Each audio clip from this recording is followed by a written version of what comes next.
All right, I'm just doing this a demo. Demo देखो से कौन कौन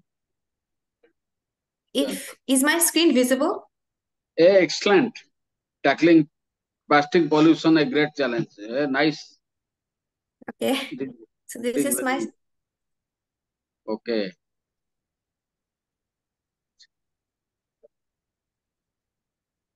School join करिएगा. Oh, it is excellent. all right, that's the end. Okay. So I hope my screen will be visible. Thank you. Yeah, it is visible. Okay.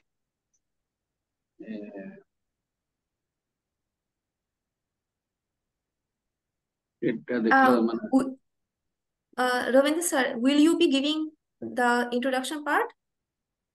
I'll introduction part, self introduction. I want that we should know from your own voice. So I'll Okay. introduce my school. Okay.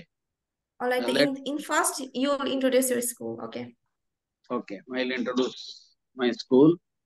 Uh,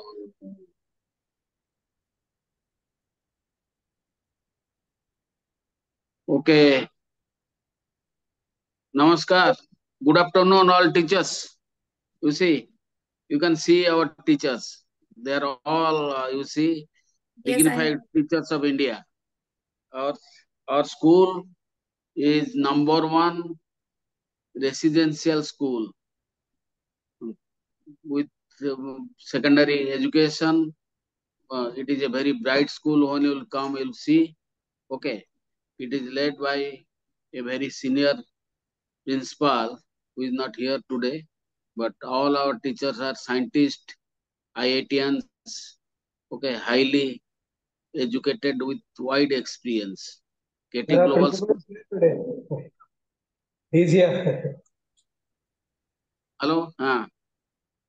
So now I am going to introduce you Risat from Bangladesh. Risat Ara Meem. She'll briefly say about herself, introduce herself. Okay. So you're welcome. All right. Thank you so much, Ravindranath Pathi sir. It's an honor to be here, and I am wishing all of you a very good afternoon. I'm Risat Ara Meem from Bangladesh. I'm working as a program coordinator of Econetwork Global, and right now I am currently in my final year of honors in geography and environmental science. So you can say that working with environment is not by a choice, it's also by to know the depth of the climate change and environmental field.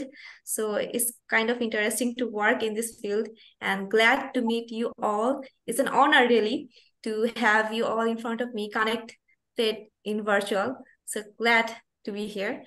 So I will be talking today on plastic pollution, which is a great topic, I think. I'm currently working with ActionAid Bangladesh and also UNDP in this project. So I think it would be a great point of view for me to state in front of you all. So I would be sharing my screen. Okay. Right.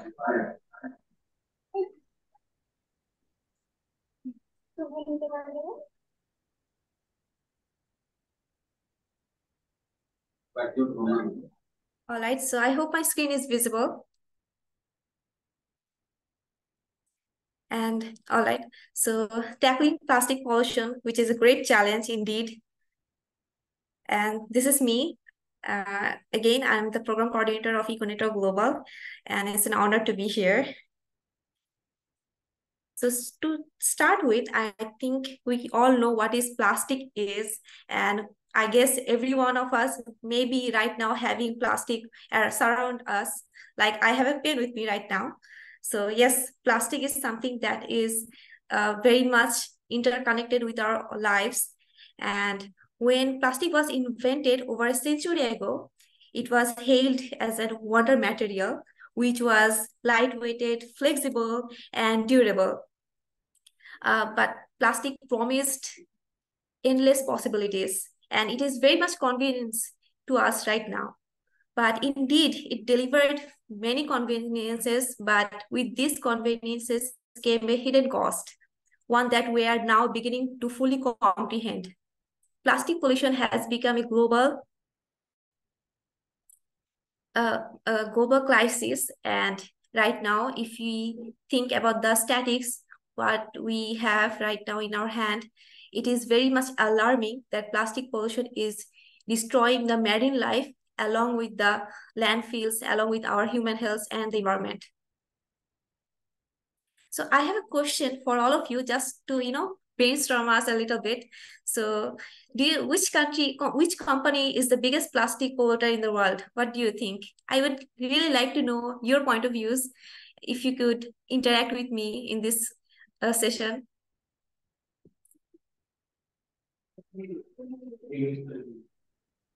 The options are Unilever, Coca-Cola, or Nestle. Which company is the biggest plastic polluter in the world?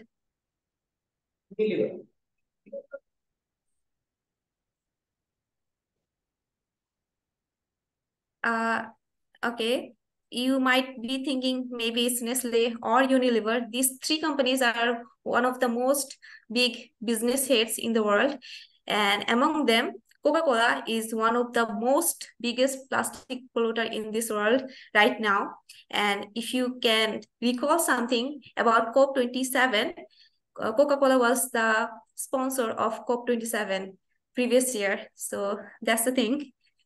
And a second one, which country ranks the top to produce most plastics in this world?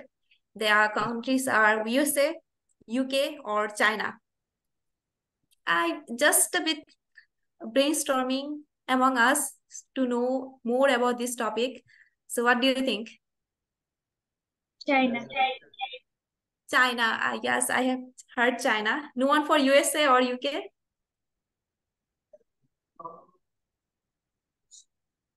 Okay, so yes, China having the largest population and also having the largest industry in plastic is ranking the top in producing most plastics. So yes, it is China.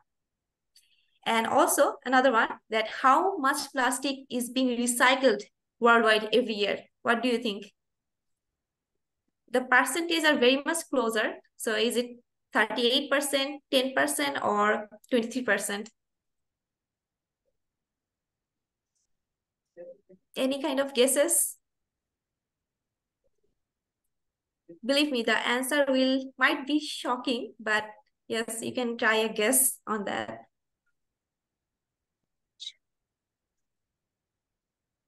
Okay, to comprehend this, it is 10%, which is, yes, it is very much shocking that the amount of plastic is being produced. We are only able to recycle only 10% of the plastic that is being produced each year.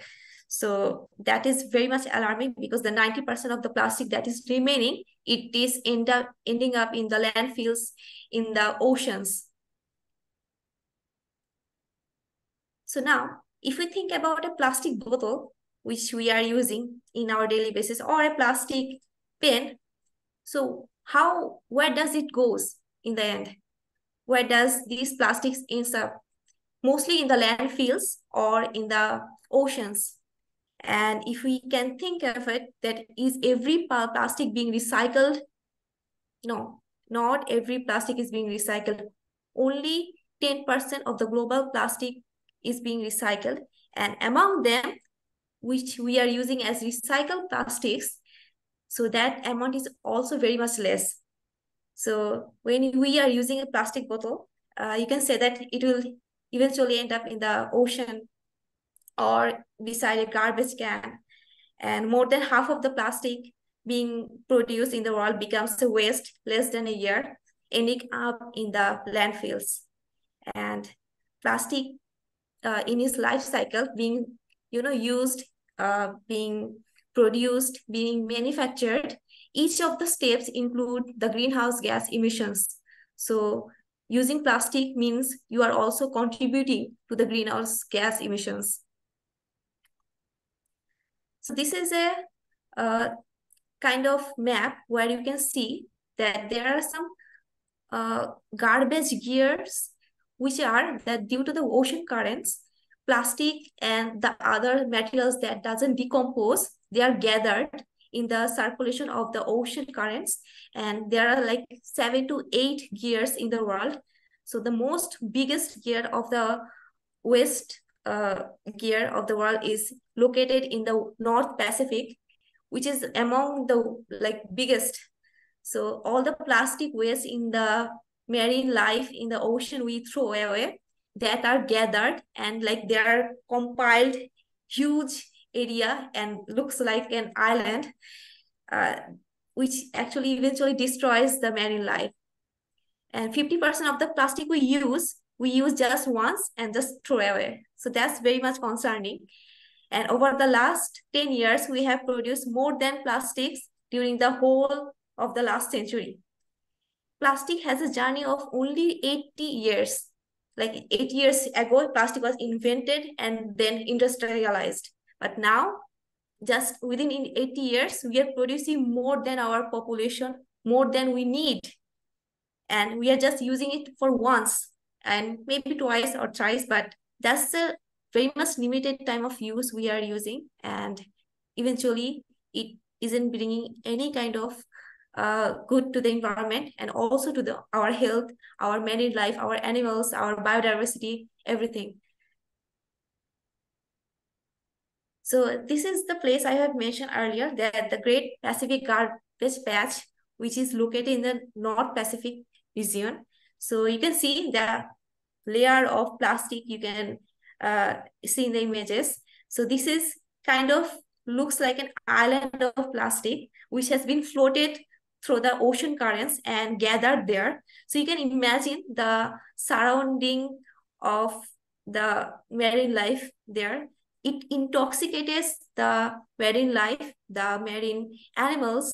So if you are thinking that plastic won't plastic won't harm us, but eventually the fish you eat from the ocean, it may contain plastic, the microplastic that will enter your body and eventually it will harm your health.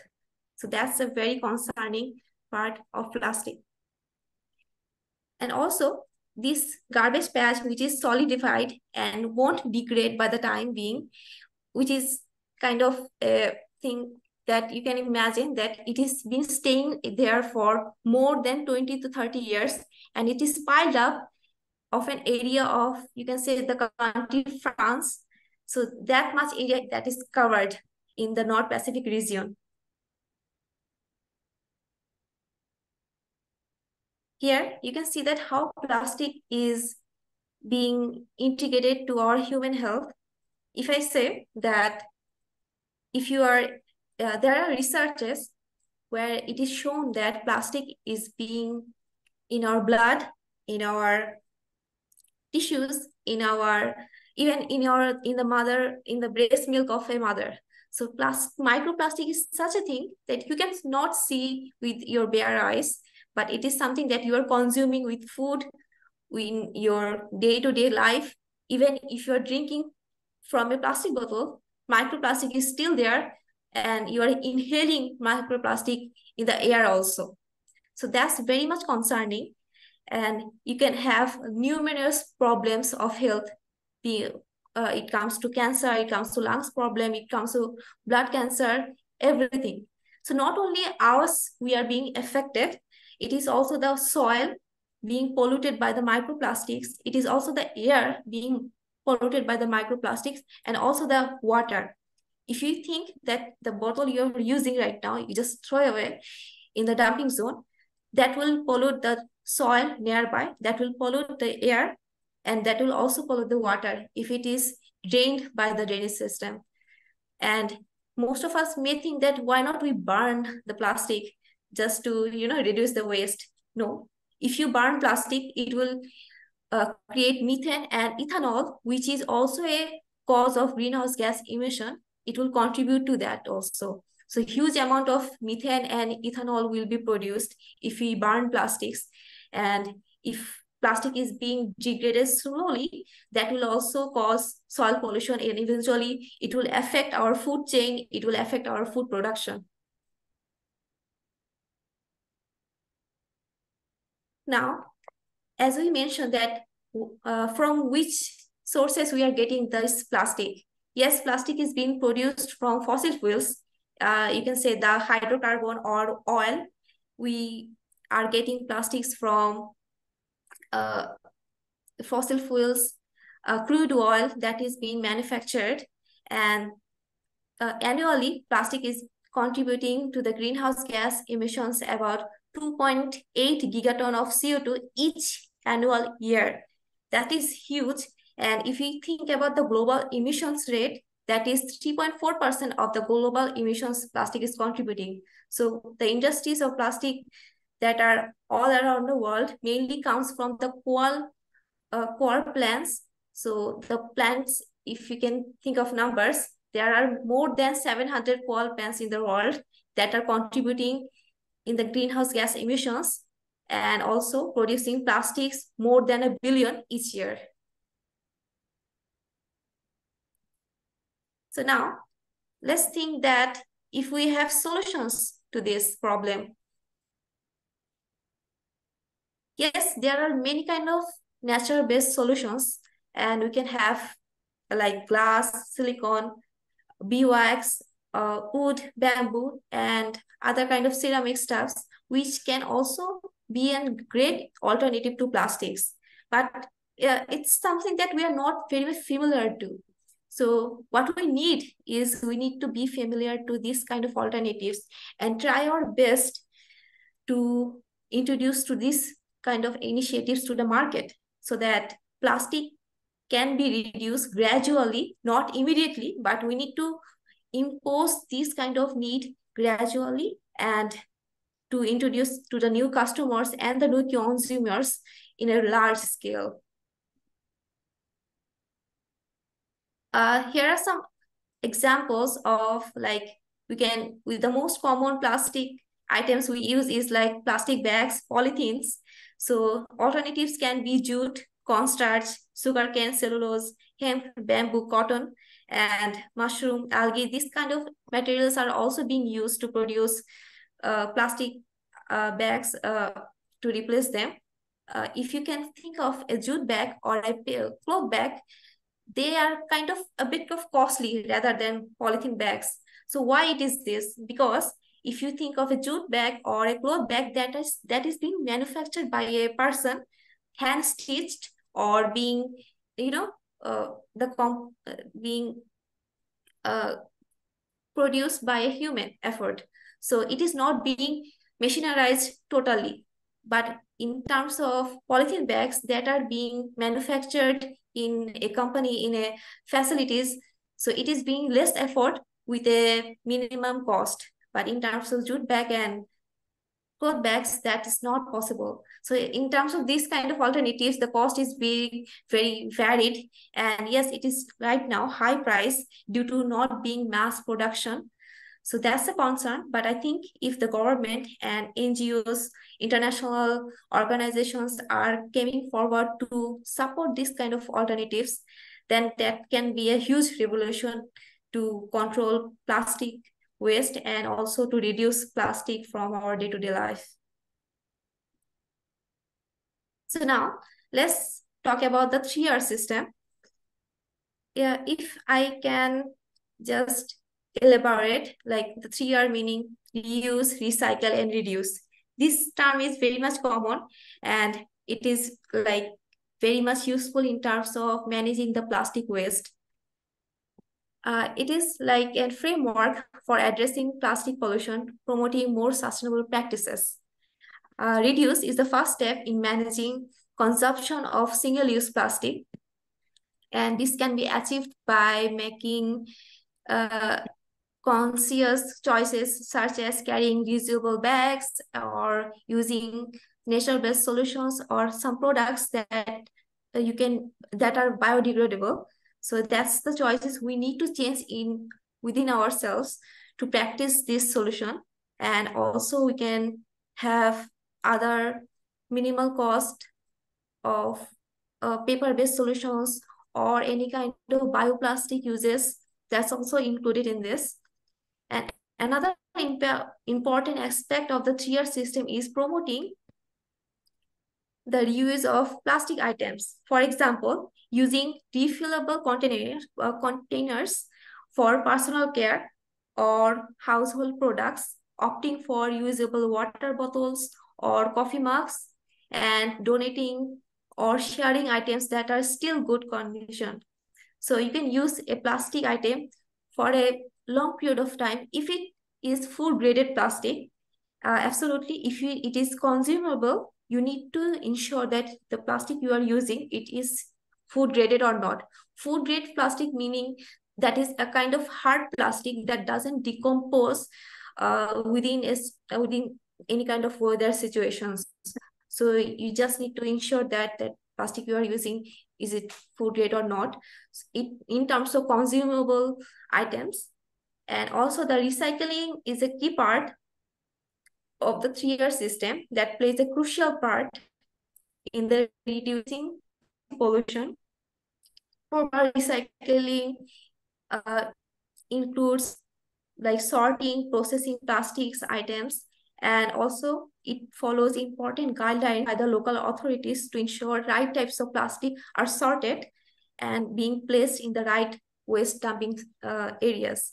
So recycling is something that all of us are thinking that we should recycle or upcycle plastic, but in our real life, recycling is something that you need to have proper infrastructure development from the local authorities, from the government, and from the industries that are in this recycling zone. So that's very much important to recycle plastic within a good infrastructural development.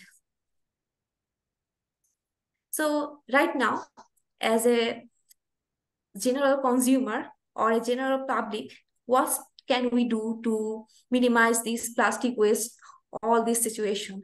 So there are industries that can lead the way by prioritizing research into low carbon and sustainable alternatives to conventional plastics. So if I'm an industry of a Coca-Cola, just for example, so it's on me, or it's on my hand that how am I delivering my consumers into from plastics to another alternatives. So I think in terms of beverage or cold drinks, plastic is a huge production. So if we want to lessen that kind of thing, what we need is a strong R&D, research and development sector, to develop other solutions, or using bioplastics in terms of packaging, in terms of uh, machineries. So that can be a huge revolution if the industries of plastic can take initiatives on this. And as consumers, it is on our part that how we pose plastic in our day-to-day life. Just example, if you are in a super shop and you are getting a jute bag and a plastic bag, 50% people will choose the jute bag and the 50% people will choose the plastic bag. Why? The 50% people who have chosen the plastic bag is due to their behavior towards plastic. I'm used to plastic. That's why I'm choosing the jute bag or the cloth bag. But I'm not used to plastic. So if I'm not used to plastic, I'm just seeing a new product which is being launched, which is being very much new to me. That's why I'm choosing the jute bag.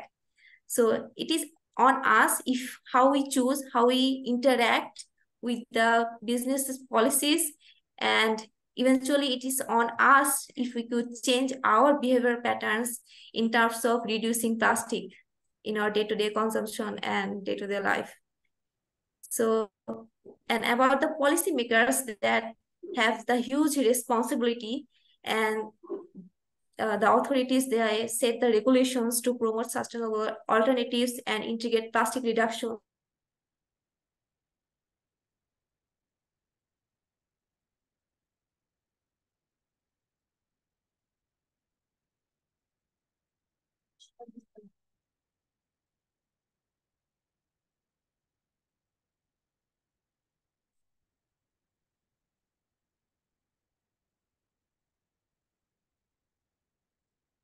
Sir, I think she got disconnected.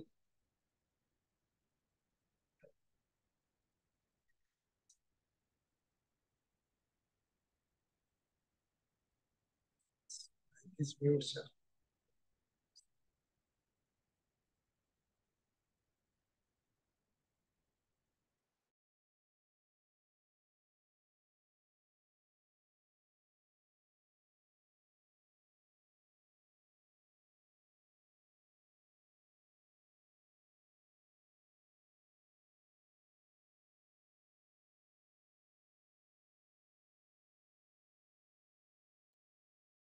She is disconnected. She is trying to reconnect again. Okay, please.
Hello.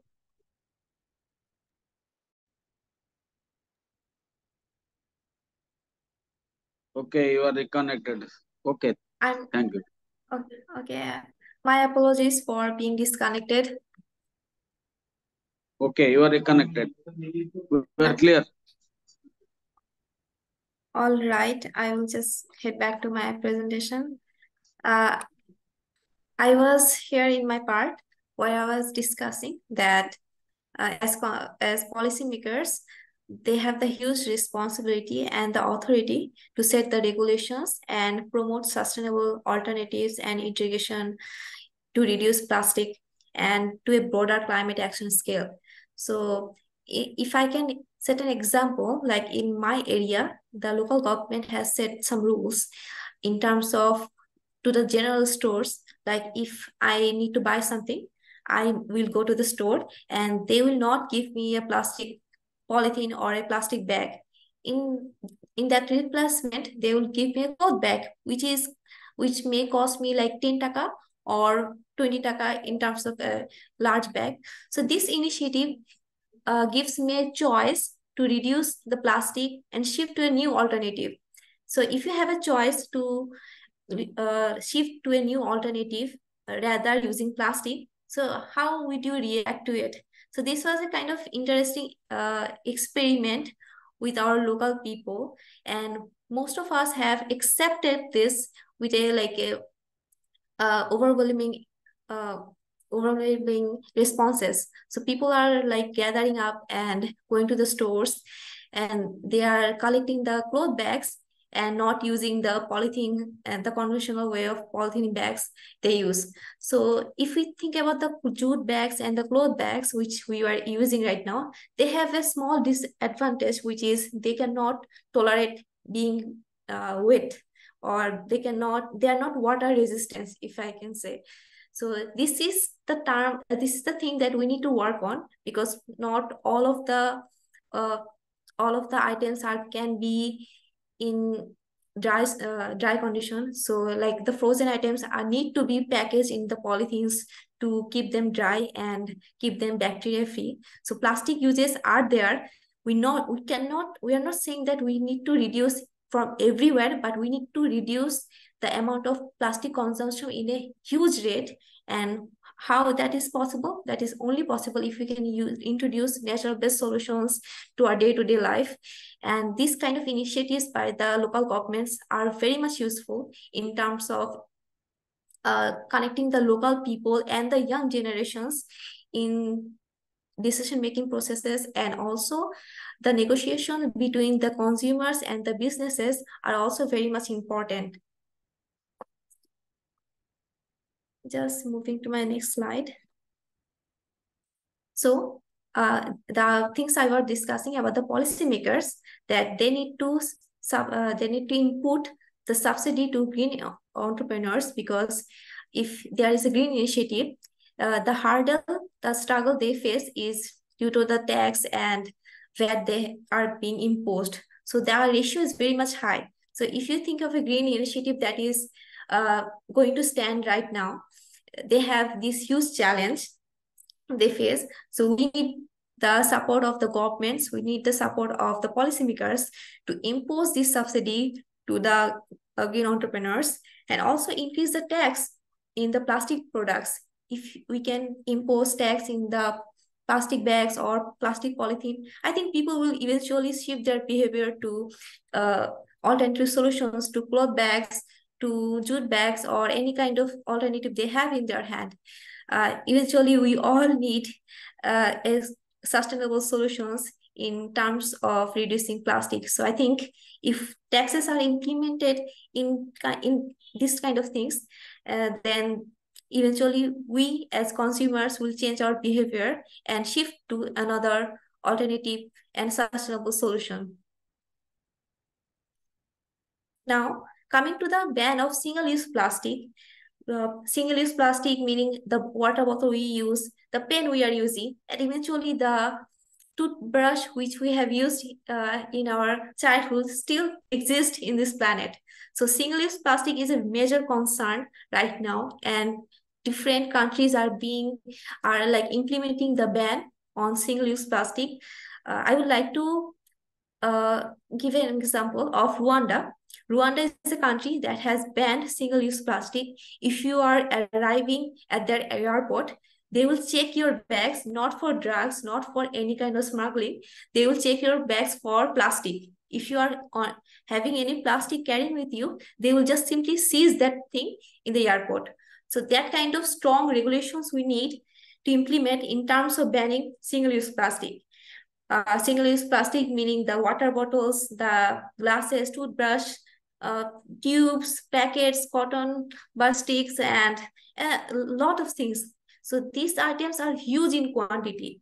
And if you think about the single-use plastic producers, yes, China is one of the most plastic producing country, and they have the plastic manufacturer businesses which are huge in terms of producing single-use plastic. And this is a kind of plastic that if you use once, it will start to degrade into microplastics. So that is also harmful to your health, because microplastics not only enter through your thumb, not your breathing, also by your, like the water you're drinking. You never know that the water you're drinking right now contains microplastics or not, because it is not checked, it is not tested. So you are always inhaling microplastic in a smaller amount or a larger amount, but eventually in the long run, you will face the consequences of it. So with a last quotation that let us wipe out plastic before it wipes us out, because I think we are a generation that in the future people may call us a plastic generation.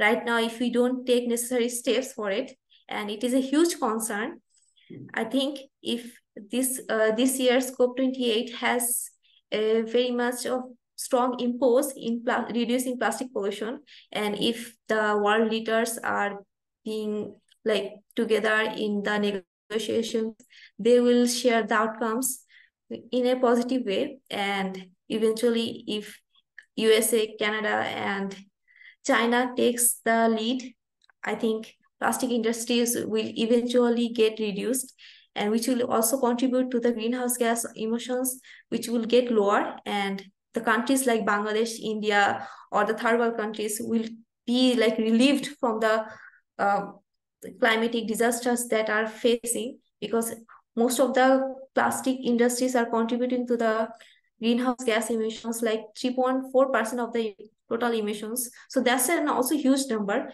And if you think about the climatic situation that we face, the coastal areas of Bangladesh, the coastal areas of India, Pakistan, and Sri Lanka, they have the devastating effect of this. So eventually, wiping out plastic, meaning wiping out the greenhouse gas emission and having a sustainable future. So we all need a combined effort in this uh, crisis to battle it, to combat it, and to move towards a more sustainable future. So that's from me. Thank you, everyone. I guess uh, I think I have covered a kind of quite of topics. And if you have any questions, I'm really glad to have a discussion with you all. So please, any questions I would like to answer. I love to know, and I love to interact with all of you.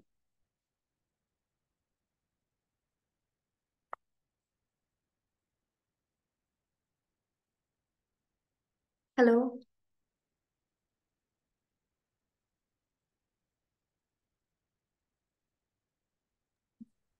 Hello, Hello.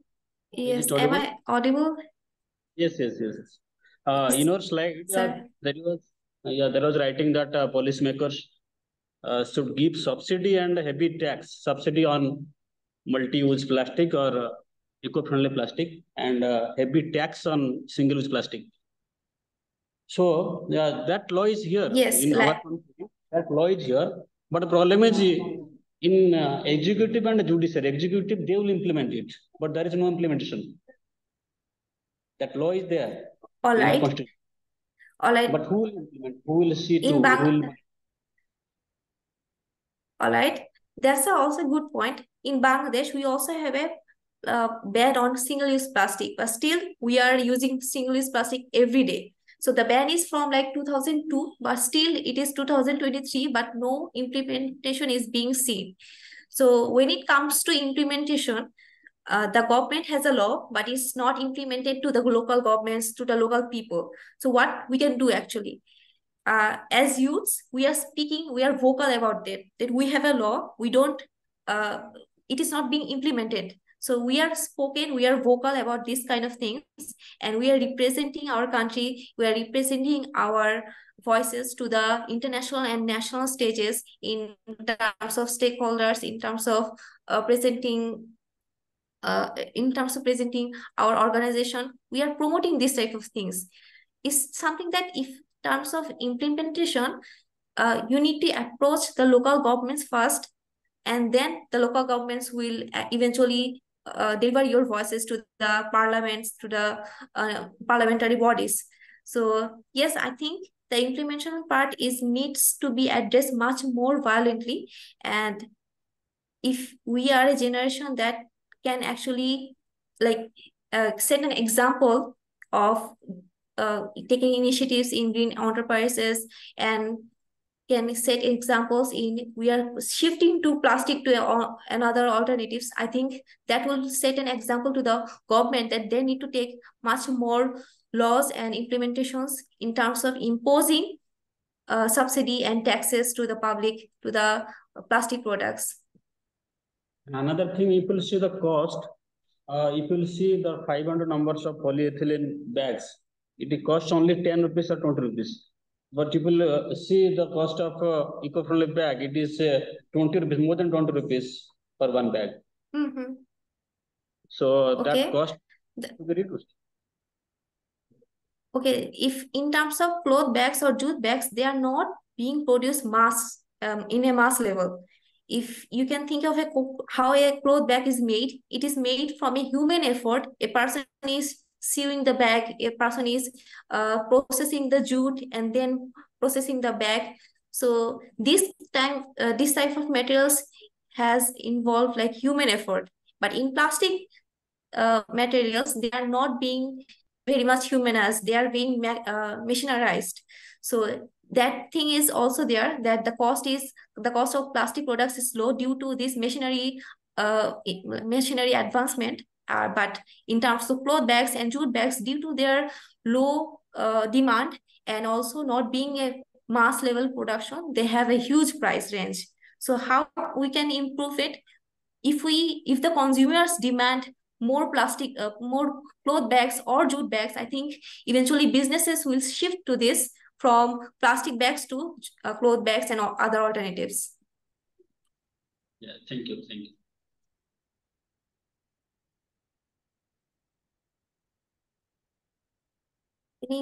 Any kind of more questions?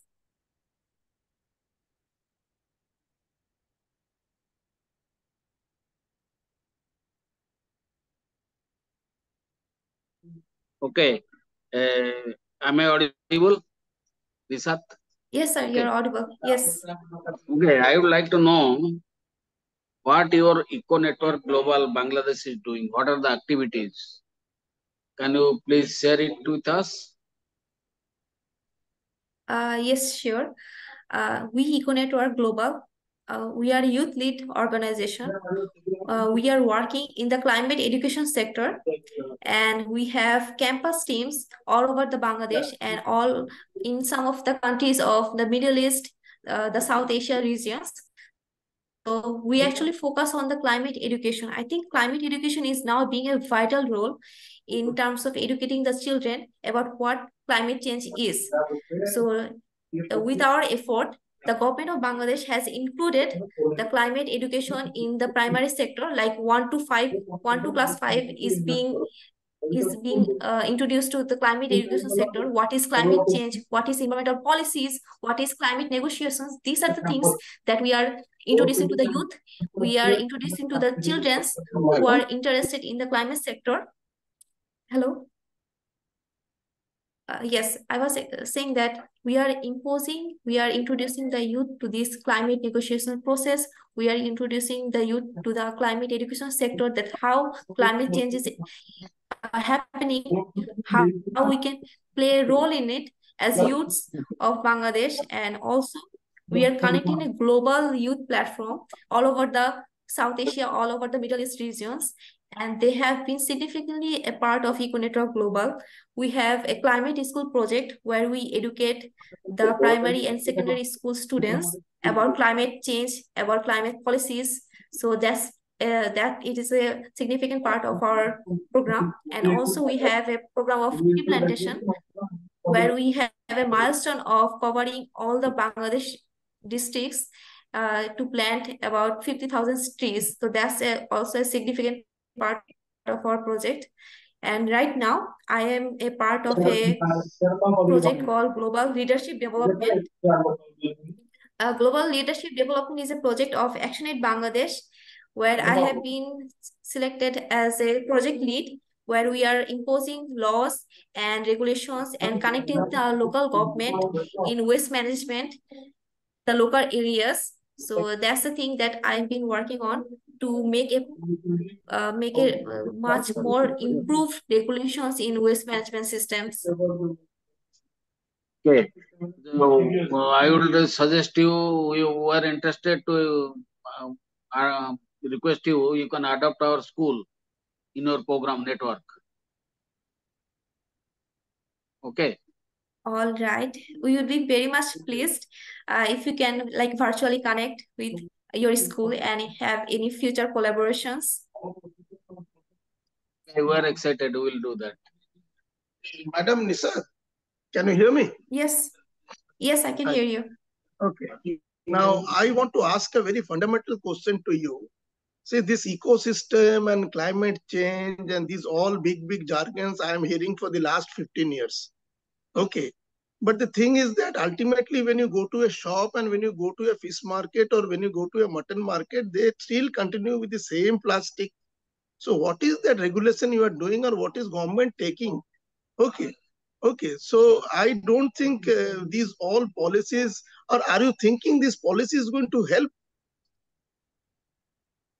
No, don't take it in otherwise. All Because right. I am talking about the ground reality. Even if you go and if you want to have 10 Golgappas roadside and want to take it home, they give that 90 microns plastic.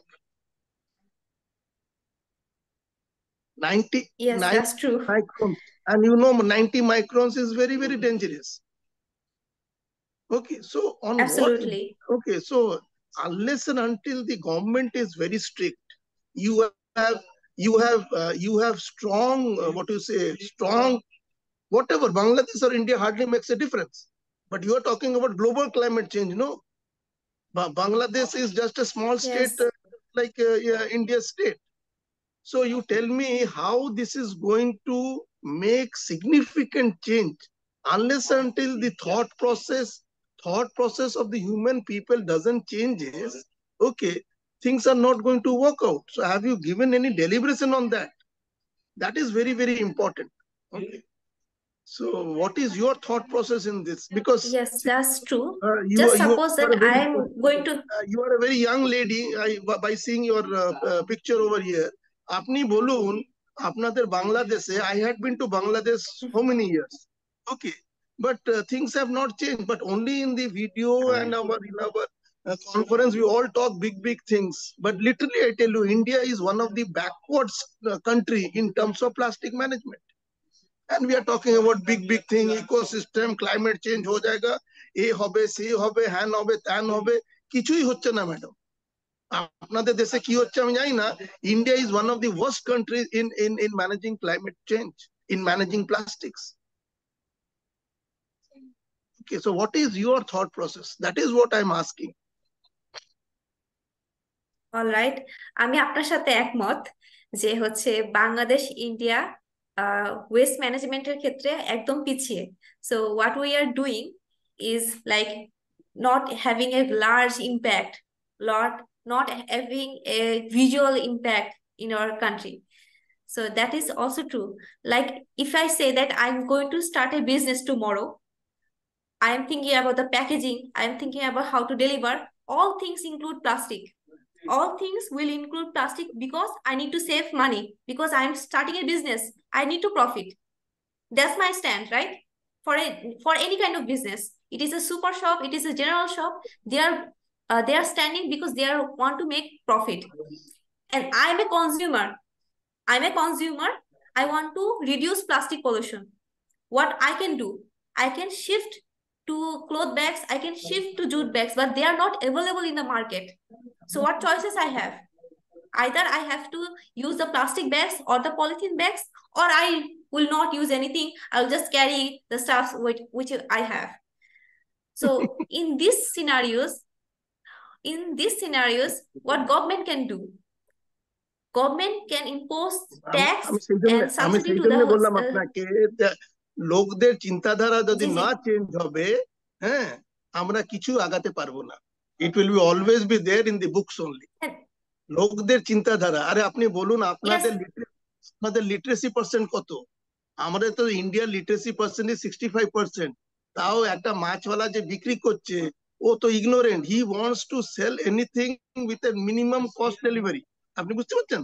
ওকে, তো এদের যদি চিন্তাধারা না change হয়, হ্যাঁ, আর আমাদের কনজিউমারের যদি চিন্তাধারা না চেঞ্জ হয়, we cannot remove this plastic from our mind, from our society. Let me be very candid. Is equally, That's both are also true. responsible. If The consumer is responsible as well as the seller is also responsible. আমরা খালি সেলারকে বললে হবে না। yes, but if you can, like if we young generations are changing our behaviors to the plastic consumption, like আমি হচ্ছে একজন তরুণ বাংলাদেশের, আমি যদি হচ্ছে পরিবেশ নিয়ে অনেক সচেতন মানুষ, আমি যদি প্লাস্টিক না কিনে একটা কাপড়ের জিনিস কিনি, এটা আমার সচেতনতা। আমি এই সচেতনতা আরো 10টা মানুষের মধ্যে দিব। I will spread this among 10 more peoples. If also 10 more peoples are being aware, they will also not consume plastic. Gradually, not right now, not like a এখনই করবে না, তবে হচ্ছে গ্র্যাজুয়ালি এটা হচ্ছে করা সম্ভব হবে। তবে আমি মনে করি যে the plastic policies that are there, এই হবে যদি আমরা যেমন yes, I আমরা was saying that যেমন পোলিও ভ্যাকসিন কে ইরাডিকেট করলাম, ওকে, এমনি গিয়ে ঘরে ঘরে গ্রামে গিয়ে এটাকে বললে তাহলে লোকরা যদি বুঝতে পারে, এটা it requires a massive yes, campaign. one-to-one advocacy is also there. Like I am speaking to you, I'm just convincing you to shift to alternatives rather than plastic. This is one-to-one advocacy. So yes, we need this kind of advocacy in the rural areas, in the conventional places like the markets, the general stores, but also the consumers, like we need to think about that. If we can shift to a nature-based solution in the price range of plastic, why not? If I'm getting a plastic bag with 5 taka, why not I can buy a cloth bag or jute bag within 7 to 8 taka? This 3 taka difference will not being a huge difference for the consumers, but a huge difference for the environment. That's the place we want to play. That's the place we want to educate people. That you're investing of 2 or 3 taka more to the environment will like bring a positive change. So that's the climate education sector we are working Thank you. to Nishat madam, aware thank you. people. Namaskar. Namaskar. God bless you. Thank you.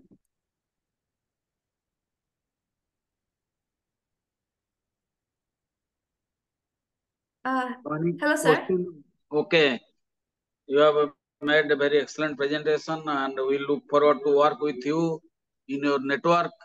Okay, you collaborate with us. So, any question Sure. from the teachers? Gopi Krishna ji, do you want to ask anything?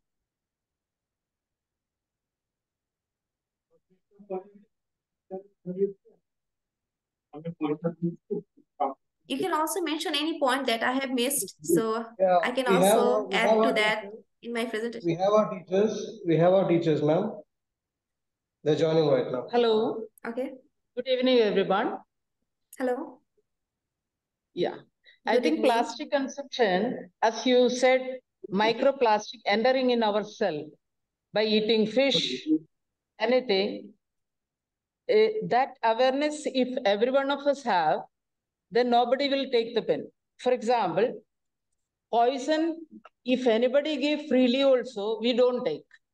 We are not aware that this plastic is a poison. For example, through the process called biomagnification, we used to teach educate our children non-biodegradable substances entering in our body. For example, this plastic, the microplastic may be entering in the body of a phytoplankton, may be negligible. But a small fish eat a number of phytoplankton in its lifetime. And this small fish will be eaten by a big fish. In its lifetime will be a number of small fish. So the ppm of this microplastic entering into a big fish is a large amount. And as a human being, I will be consuming a number of fish in my lifetime.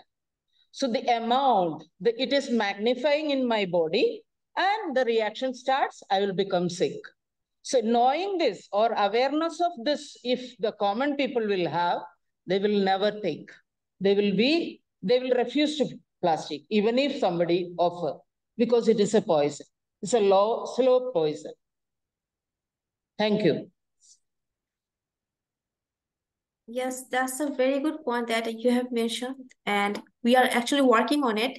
If I say in terms of climate education, what we educate about the climate change happening? No, we educate about what we stand, what we can do in terms of waste management, in terms of reducing plastic pollution. So that's our stand in terms of educating the young people, the younger generations. And yes, most of them doesn't know that plastic is a toxin to them. If you are drinking water from a plastic bottle, that is like a poison to you.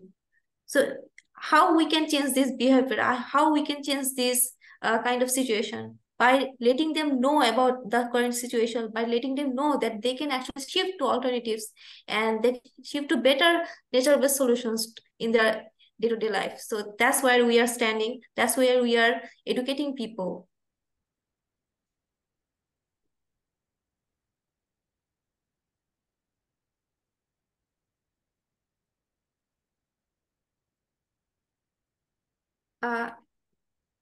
Yes. I'm open to any kind of solutions or any kind of suggestions. Yeah. Hello, ma'am. Plastic is a polymer. It's made Yes. up of monomer. Actually, gradually we are getting the monomer inside our body. We do not know, after some years, the plastic will be made naturally inside the body, human body itself, which will block many of our internal organs. Yeah, And that's true. That's also true. Hello, ma'am Risat. And if like, Can you hear yes, me? sir, please continue. We Yes, had a I can wonderful, hear you.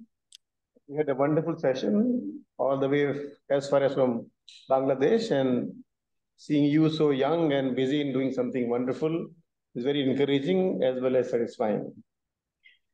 I think somebody asked Thank you about so the much.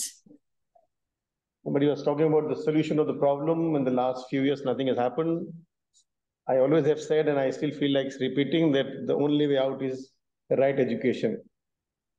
If you're busy trying to teach people that carry a bag with you when you leave home, I think only the children of the home can get it done by the parents. Parents will not do it. If a child is educated well, he will bring the social change.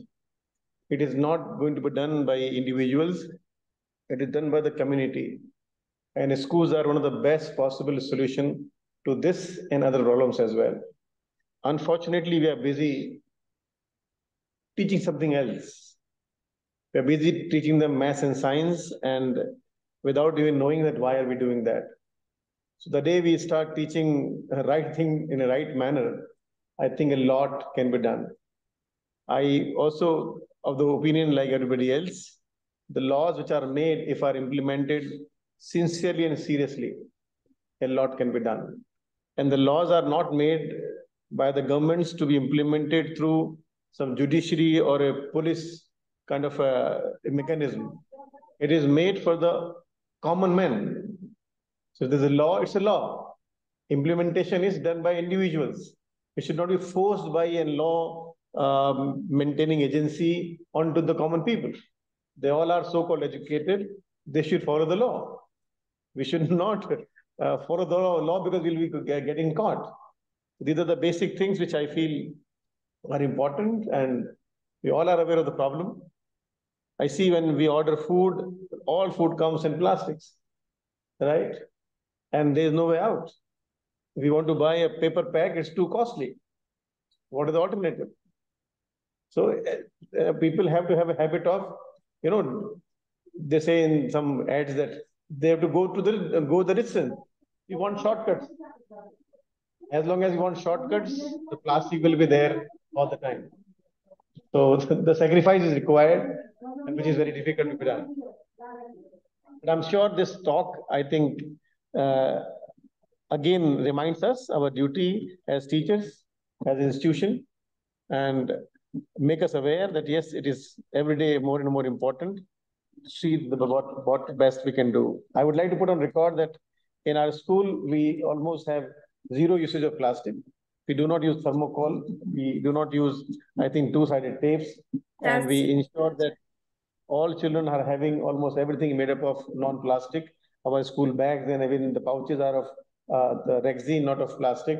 So we are doing our bit, but I know personally it is too small in front of the problem. Recycling, you said 10%. I was thinking less than that. I was wondering that why it is not around 5% or 3%. But there was no option of that, so I kept quiet. So that's very true. And again, it has to be a mass movement it can work out. But best wishes to you. I think people like you and teachers like us will do something significant, and we will have a better world. Don't worry. Thank you. Thank you so much, sir. And I really have to appreciate your initiatives that you are going zero plastic in your school, implementing these kind of ideas. That's a huge round of applause for all of you, your school. That this is a great initiative. I think the step by step, if all other schools, all other businesses can take this kind of steps, I think the change will be there, and the change is starting from you. So eventually your area will also adapt these kind of changes. So that's the place we want to hit. That's the place we want to see the change in it. So very much appreciate your initiative. Thank you.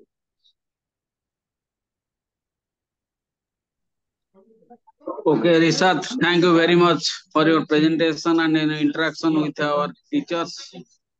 So there is standing invitation for you to participate in our global summit along with your network members whom you have invited. Okay, so I'll send you the link. So please, thank you very much for your nice presentation. Okay. Thank you so much, sir, for inviting me. And I wish to get, I wish to connect with all of you. And in future, if there is a chance of collaboration, we are more than pleased to be informed and collaborate with you all. So that will be a great opportunity for all of us. Our school will collaborate with you and undertake all your activities. Okay. We'll look forward Thank you to that. so much. Yeah, sure. Meaningful collaboration. Thank you. Thank you. Thank you.